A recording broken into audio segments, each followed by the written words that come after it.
Lifestyles of the Strange and Exotic Random Book Review. And today we are reviewing Meat by Bones Monroe. And it's not quite a horror novel, even though there is sort of gruesome and gore near the end. In some ways it's almost a sweet story, because when you realize what one of the main characters is doing and why he's doing it, you're like, well, that's pretty damn awesome, actually. And it's a foundation for what I wish was like a bigger, a longer novel that would kind of explain more about the box and, you know, how it came to be and all this stuff. But this is sort of like an outline of a story, so it's just enough to get the point across and the characters across and things like that, but it doesn't go into much depth. I literally read the 4 books in like the 4 books that I read tonight, all during a stock car race. So this is, a quick book to read.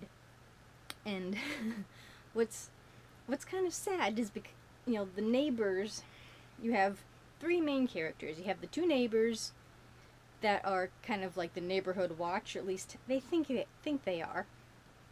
And then you have the neighbor that is being watched. And of course Emmett, one of the watcher neighbor, it's kind of like, what's that Hitchcock movie, Rear Window or something like that? He's watching everything, and he's of course got these weird ass ideas, in his head, which kind of feeds into the twist at the end. So it's like, well, who's the good guy, who's the bad guy?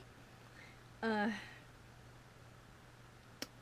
kind of like the personality of the watchee, the person being watched. It's just sort of a nutty, awkward kind of character. You don't really get to know him. You kind of know him through what he does, especially at the end when you know why he does what he does.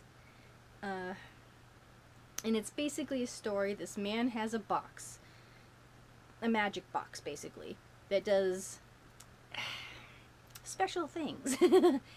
It does a special thing, a specific thing, and people come to his house, and it's not told, how these people know him.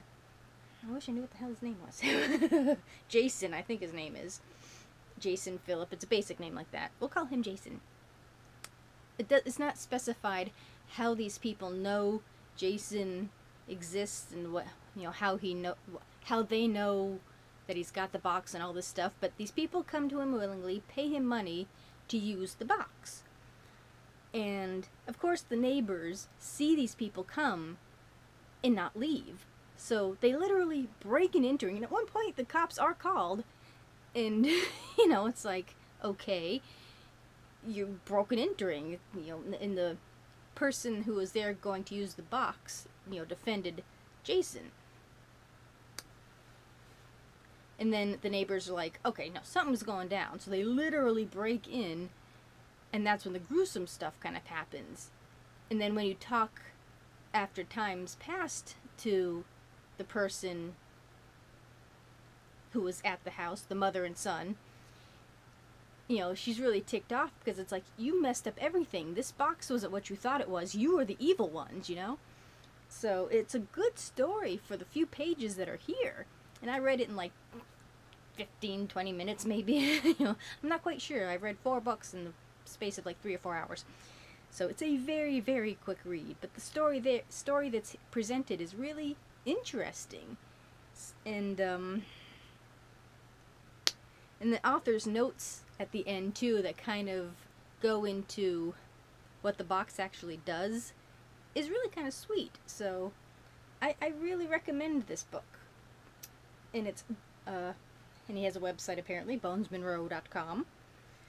And this is Meat by Bones Monroe, brand new freebie on Amazon. Check it out. So thank you for watching. Do remember to comment, rate, share, and subscribe. There's always room for one more at the Strange and Exotic. See you next time, and happy reading.